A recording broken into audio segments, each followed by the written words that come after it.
Hi, guys, and welcome to Creatively Me with Bree. And you guessed it, I'm Bree. And now on to more exciting things. Okay, and I'm just showing you how I turn on my references, just so that way you understand how I pulled up this piece before I go ahead and show you how to create it. As I've mentioned in previous videos, I think sketches are really important to creating really good finished products.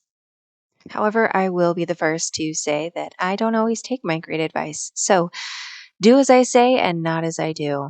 So as you can see, I am just making a really very quick sketch, crappy sketch, where I just want to show you that you can manipulate and turn and flip your image around just so you can kind of get a sense for what needs to change. And you're going to see me sort of make just some adjustments to some of the errors that were made in my very, very quick sketch on top of the sketch. And so, yeah, I just wanted to show different ways that you can manipulate your final sketch into lines that you can be pretty sure of. And now I'm showing you this is my final sketch and me just double checking that I like the way that it sits before we begin. So a few things to take note of. I am using brushes in the charcoal brush set that comes with Procreate. So there is not additional brushes or anything special you need. You just need Procreate, the program, and the brushes that come with it. So as you can see, I chose a purple. It's a very, very light purple, sort of has grayish tone to be the base color of the mug. As much as it might be tempting when we were making white objects to use the color white or even to create shadows using black. Oftentimes, shadows and very highlighted colors are not inherently black or white. They're actually a color. So I went with a very light purple, and I will use the color white or very, very, very light purple for highlights, which you'll see in a bit, but I chose to use a very light grayish purple as my base color. And so with that, I will add shadows and highlights to help give it the illusion of a white colored mug. Now, complementary colors come into play here. I did choose to go with monochromatic colors, so purple on purple. And then I do bring in complementary orange yellow colors when it comes to the coffee in a little bit. But I think depending on what colors are going into your piece, you want to keep in mind if you're going for monochromatic, analogous, or complementary, or even split complementary colors. So already you might notice that my perspective on the cup is off. The back side is a little too round. The front is a little too straight, as is the bottom curve of that cup. All of this will be fixed by the end of this video, but I decided I didn't want my audience to see my art as perfect. I want you guys to see the trial and errors of what it means to make a good piece. Sometimes even seasoned artists struggle with these things. The error started with my sketch. I should have spent more time on the sketch. I know, right? I already told you guys the significance of a sketch, and that's where my problem started. So again, do as I say, not as I do. So right now, I'm just building up colors. I'm just kind of figuring out the flow of how I want everything. And again, the perspective on this is off. So by the end, I believe that I fix it, but I decided to keep going with it so that I could just show you guys how to correct when you make errors. I think it's important that we make errors. If we don't make them, we don't learn from them. We also don't learn how to use the other tools that are accessible to us in these programs. And many of them can be really helpful. I used to start over projects when I would make errors. And that really set me back because it made it so that I was afraid to make errors or mistakes or even take risks. So by understanding all the tools and all the different ways that I can correct action, I find that I'm a better artist for it now. Okay, and as you can see, I am messing around with the perspective, and I still know that the perspective on this is not right yet, but it was getting closer, so I decided it was probably time to move on to adding some gradients and shadow and depth to the cup, so that way I could start to get a feel for the overall piece. I didn't want to get trapped on getting the coffee just right, because I needed to start to get a sense of how the whole piece was going to come together. So as you can see, I'm adding highlights and shadows. I'm not using, the only thing I am using is white, but I don't use black for shadows. It's still tempting for me, but black really muddies the saturation and the colors of your paintings. So I try to choose colors that are not purely white or purely black. And in fact, for the purple, what you'll see, or the base color that's light, like this light grayish purple, I use more purple, but it's darker and more saturated for the shadow. And I did that as well for the coffee. Instead of using black, I used a darker brown. Same for the highlights. Instead of doing white highlights, I did orange highlights for the coffee. Again, I find that this is a good way to keep your colors saturated and interesting and not muddy them up. All right, guys, if you've made it this far, you are halfway there. You are a trooper.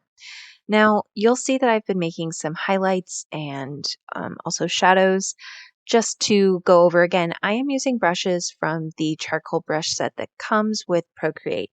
The brush that I've been using to create the overall shape was the 4B compressed. Now, to make the shadows and the highlights where there's more texture involved, that is the 6B compressed charcoal brush. And as you can see, I have the opacity on that brush quite low, and I have the size quite large. That's because I really want to focus on building up the texture slowly and then also blending it back down. So you'll see me reworking the colors where I'm blending in the dark, and then I blend that base color back in to lighten it back up, but also still maintain that textured color. So make sure that you are labeling all of your layers. That's very important. Again, don't be like me. Do as I say, not as I do. I made this background using the 4B compress. Like I said, I like that texture, but because I am going to put texture on top, instead of coloring it in by hand, I just decided to fill it. Now, what you'll see next, and I apologize if you can hear my kiddos in the background, they are young and playful and spirited. So I am just using the transform tool options to move around and get that shape exactly where I want it and how I want it to be displayed in the background behind the mug. I am now taking the 6B compressed charcoal brush, and I am just adding in highlights and shadows, and I will go back in with that medium tone, that base purple, and again, just blend everything nicely together. In order to do this, I am again utilizing the alpha lock, so that way I keep all the color on that layer, and so I don't have to worry about it bleeding off that specific shape that I'm working on.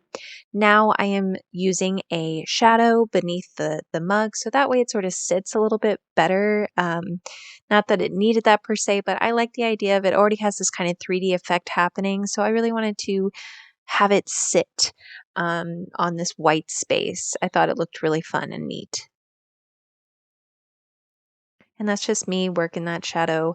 Again, this shadow is not black. It is a very deep purple. And then I end up messing with some of the color of that purple because it just didn't feel quite right. Now I'm rounding out those edges because, again, I recognize that the bottom of that mug is actually not as round as it needs to be in order for it to work perspective-wise. So in a little bit, you will see me transform the bottom part of that mug so that it matches better with the top of the piece.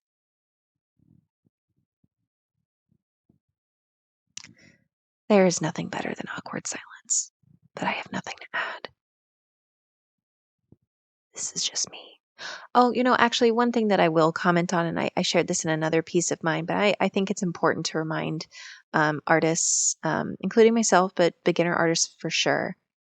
Make sure that you are zooming in and zooming out. Stepping away from your project sometimes could be really helpful. So while you're working on the project, zooming in and zooming out so you can make sure that everything's coming together the way you want is great. But also, it's okay to literally step away from your piece. Take time because sometimes you need that sort of refresh before you can tell where there might be issues going on with the piece that you couldn't see before because you were just too close to that project.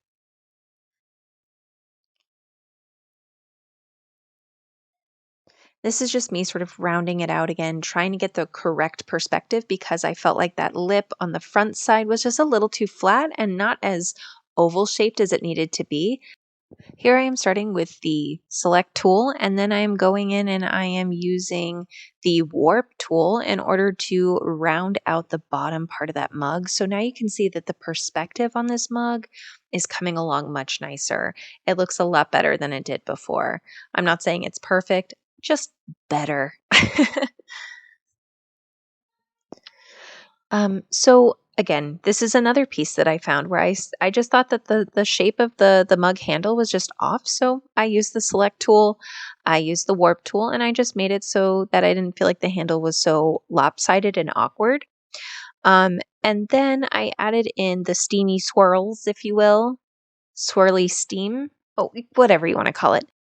All right, and then again, just doing that zoom in, zoom out, just kind of checking how it's all coming together. Seeing if it's balanced, if there's colors that need to go anywhere. Okay, and then in a moment, you're going to see me go up to that little tool button at the top near gallery, and I'm going to add text.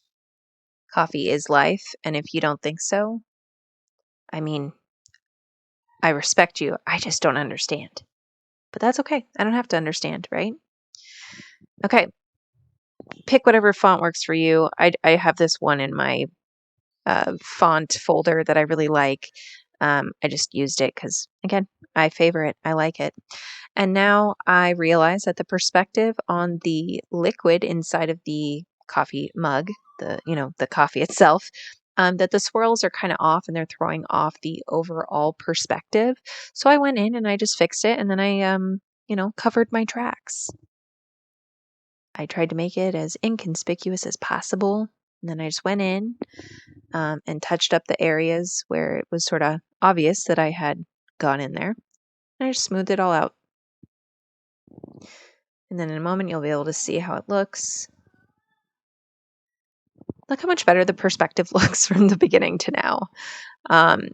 Everything from the shape of the mug to the way that the coffee swirls in the cup, it looks much better in my opinion.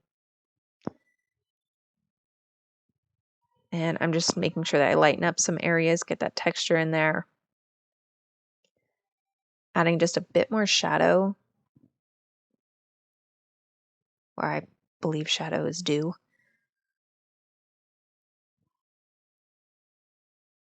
And again, I'm making sure that my opacity is low so that way I am not adding too much color all at once, not too much saturation. And I'm just gradually building that area up.